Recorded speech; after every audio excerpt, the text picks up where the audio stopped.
एक अंग्रेज जज का फैसला। मुसलमान हार गए और इस्लाम जीत गया। कंदला में एक मर्तबा एक ज़मीन का टुकड़ा था, उस पर झगड़ा चल रहा था। मुसलमान कहता था कि ये हमारा है, हिंदू कहता था कि ये हमारा है। चनंची ये मुकदमा बन गया। अंग्रेज़ की अदालत में पहुंचा। जब मुकदमा आगे बढ़ा तो मुसलमान ने ऐलान कर दिया कि ये ज़मीन का टुकड़ा मुझे मिला तो मैं मस्जिद बनाऊंगा।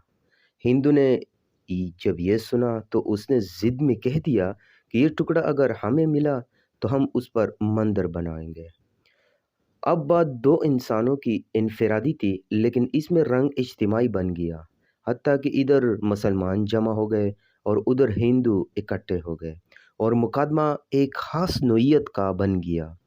अब सारे शहर में कत्ल व गारत हो सकती थी, खून खराबा हो सकता था। तो लोग भी बड़े हैरान थे कि नतीजा क्या निकलेगा।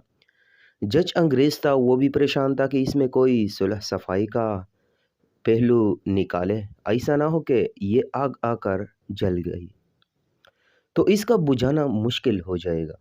जज ने मुकदमा सुनने के बजाय एक तजवीज़ पेश की कि क्या कोई ऐसी सूरत है कि आप लोग आपस में बातचीत के ज़रिए मसले का हल निकाल लें।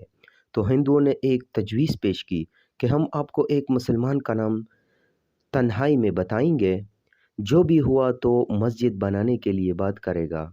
चनांचे अंग्रेज़ ने फैसला दे दिया और महीना या चंद दिनों की तारीख दे दी कि इस दिन आना और मैं इस बूढ़े को भी बुलवाऊंगा।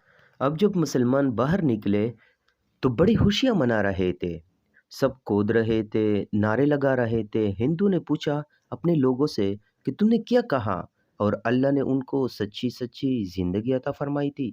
मुसलमानों ने देखा कि मुफ्ती साहब तशरीफ़ लाए हैं तो सोचने लगे कि मुफ्ती साहब तो मस्जिद की ज़रूर बात करेंगे।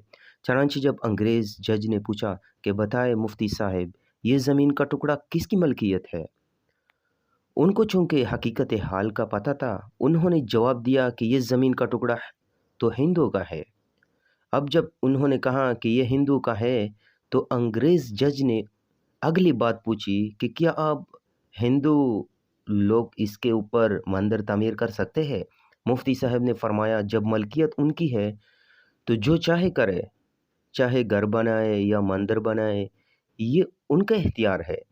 चनंचे फैसला दे दिया गया कि ये ज़मीन हिंदू की है। मगर अंग्रेज़ जज ने फैसले में एक अजीब बात लिखी। फैसला करने के बाद लिखा कि आज उस मुकदमे में मुसलमान हार गए मगर इस्लाम जीत गया। जब अंग्रेज़ जज ने ये बात कही तो उस वक़्त हिंदुओं ने कहा कि आपने तो फैसला दे दिया है, हमारी बात भी सुन ले। हम ऐसी हम इसी वक़्त कलमा पढ़कर मुसलमान होते हैं और आज ये ऐलान करते हैं अब हम अपने हाथों से यहाँ मस्जिद बनाएंगे। अक्ल कह रही थी कि झूठ बोलो कि मस्जिद बनेगी। हज़रत मुफ्ती साहब ने सच बोला और सच का बोलबाला हुआ। सच्चे परवरदिगार ने उस जगह मस्जिद बनवा कर दिखला दी। कई मर्तबा नज़र आता है झूठ बोलना आसान रास्ता है और सच बोलना आसान रास्ता नहीं है। ये कांटो बड़ा रास्ता हो करता है। झूठे से अल्लाह ताला नफ़रत करते हैं, इंसान नफ़रत करते हैं, इंसान एतमाद खो बैठता है। एक झूठ को निभाने के लिए कई झूठ बोलने पड़ते हैं।